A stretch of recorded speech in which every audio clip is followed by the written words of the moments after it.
ഏതാനും ദിവസങ്ങൾ കഴിഞ്ഞാൽ നടക്കാനിരിക്കുന്ന ICC ചാമ്പ്യൻസ് ട്രോഫിയുടെ ആവേശത്തിലാണ് എല്ലാ ക്രിക്കറ്റ് പ്രേമികളും. ഇപ്പോൾ കഴിഞ്ഞ ഇന്ത്യയുടെ ടെസ്റ്റ് മത്സരങ്ങളെല്ലാം ആരാധകർക്കേറെ നിരാശ നൽകിയാണ് അവസാനിച്ചത്.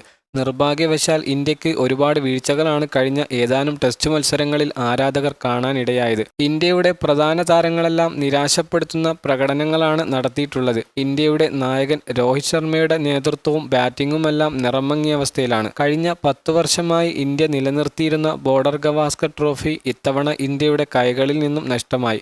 കൂടാതെ വീണ്ടുമൊരു WTC ഫൈനൽ എന്ന സ്വപ്നവും ചീട്ടുകൊട്ടാരം പോലെ തകർന്നടിഞ്ഞു. തീർത്തും ഇന്ത്യൻ ആരാധകരെ മുഴുവൻ നിരാശയിലാക്കിയാണ് ഓരോ റെഡ് ബോൾ മത്സരവും കഴിഞ്ഞുപോയത്. എന്നാൽ റെഡ് ബോളിൻ്റെ ആരവം കഴിഞ്ഞ് ഇനി നമുക്ക് മുന്നിൽ വരാനിരിക്കുന്നത് വൈറ്റ് ബോൾ ആവേശമാണ്. ICC ചാമ്പ്യൻസ് ട്രോഫി ഏതാനും ദിവസങ്ങൾ കഴിഞ്ഞാൽ നമ്മളിലേക്ക് വരാനിരിക്കുന്നുണ്ട്. ഇനി ഇന്ത്യക്ക് മുന്നിലുള്ള ലക്ഷ്യം ചാമ്പ്യൻസ് ട്രോഫിയാണ്.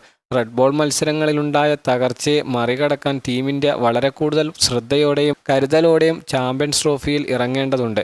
ചാമ്പ്യൻസ് ട്രോഫിക്ക് മുമ്പ് ഇന്ത്യക്ക് ഇംഗ്ലണ്ടുമായി 3 ഏകദിന മത്സരങ്ങളും 5 T20 മത്സരങ്ങളും അടങ്ങുന്ന സീരീസ് കളിക്കാനുമുണ്ട്.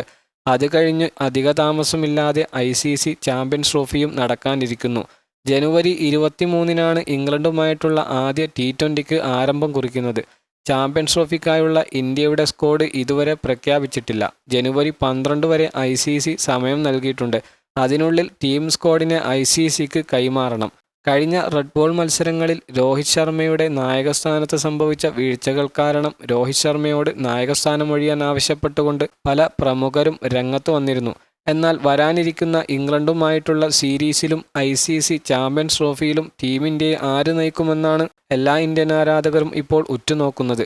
ബോർഡർ ഗവാസ്കർ ട്രോഫിയുടെ 2 മത്സരങ്ങളിൽ രോഹിത് ശർമ്മയ്ക്ക് പകരം ജസ്പ്രീത് ബുംറയാണ് ഇന്ത്യയെ നയിച്ചിരുന്നത്. ബുംറയുടെ കീഴിൽ ഒരു മത്സരം ഇന്ത്യ നല്ലൊരു വിജയം തന്നെ നേടുകയും ചെയ്തു. നിലവിലെ ഇപ്പോഴത്തെ രോഹിത് ശർമ്മയുടെ നായക പദവിയേക്കാൾ മികച്ചതാണ് ബുംറയുടേത് എന്ന് തെളിയിക്കും വിധമായിരുന്നു BGTയിൽ ബുംറ നയിച്ച 2 മത്സരങ്ങളിലും നമുക്ക് കാണാൻ കഴിഞ്ഞത്. അതുകൊണ്ട് തന്നെ തുടർന്നുള്ള ഇന്ത്യയുടെ നായകസ്ഥാനത്തേക്ക് എല്ലാ കണ്ണുകളും ഇപ്പോൾ ബുംറയിലേക്കാണ് ഉറ്റുനോക്കുന്നത്. നിലവിൽ ICC ചാമ്പ്യൻസ് ട്രോഫിയിൽ നായകനാകാൻ സാധ്യതയുള്ളത് 3 പേരാണ്. 1 രോഹിത് ശർമ്മ, 2 ജസ്പ്രീത് ബുംറ, മറ്റൊരാൾ ഹാർദിക് പാണ്ഡ്യയുമാണ്. എന്നാൽ പുതിയ റിപ്പോർട്ടുകൾ അനുസരിച്ച് ഇംഗ്ലണ്ടുമായിട്ടുള്ള ഏകദിന പരമ്പരയിലും ICC ചാമ്പ്യൻസ് ട്രോഫിയിലും ഇന്ത്യയെ രോഹിത് ശർമ്മ തന്നെ നയിക്കുമെന്നാണ് മനസ്സിലാകുന്നത്. അവസാന BGT മത്സരത്തിൽ 2ാം ഇന്നിംഗ്സിൽ ബുംറയ്ക്കുണ്ടായ പരിക്കിനെ തുടർന്ന് അദ്ദേഹത്തിന് ബൗൾ ചെയ്യാനും സാധിച്ചില്ല. ബുംറ ഇപ്പോൾ പരിക്കിൻ്റെ പിടിയിലായതുകൊണ്ട് തന്നെ ഇംഗ്ലണ്ടുമായിട്ടുള്ള മത്സരങ്ങളിൽ ബുംറയ്ക്ക് വിശ്രമം നൽകുമെന്നാണ് പുതിയ റിപ്പോർട്ടുകൾ സൂചിപ്പിക്കുന്നത്. എന്നാൽ ചാമ്പ്യൻസ് ട്രോഫിയിൽ പരിക്കിൽ നിന്നും അദ്ദേഹം മുക്തമായാൽ ടീമിലുണ്ടാകും. എന്നാലും ക്യാപ്റ്റൻ സ്ഥാനത്ത് രോഹിത് ശർമ്മ തന്നെ തുടരും. വൈസ് ക്യാപ്റ്റനായി ജസ്പ്രീത് ബുംറ ടീമിൽ പ്രധാന പങ്ക് വഹിക്കുകയും ചെയ്യും.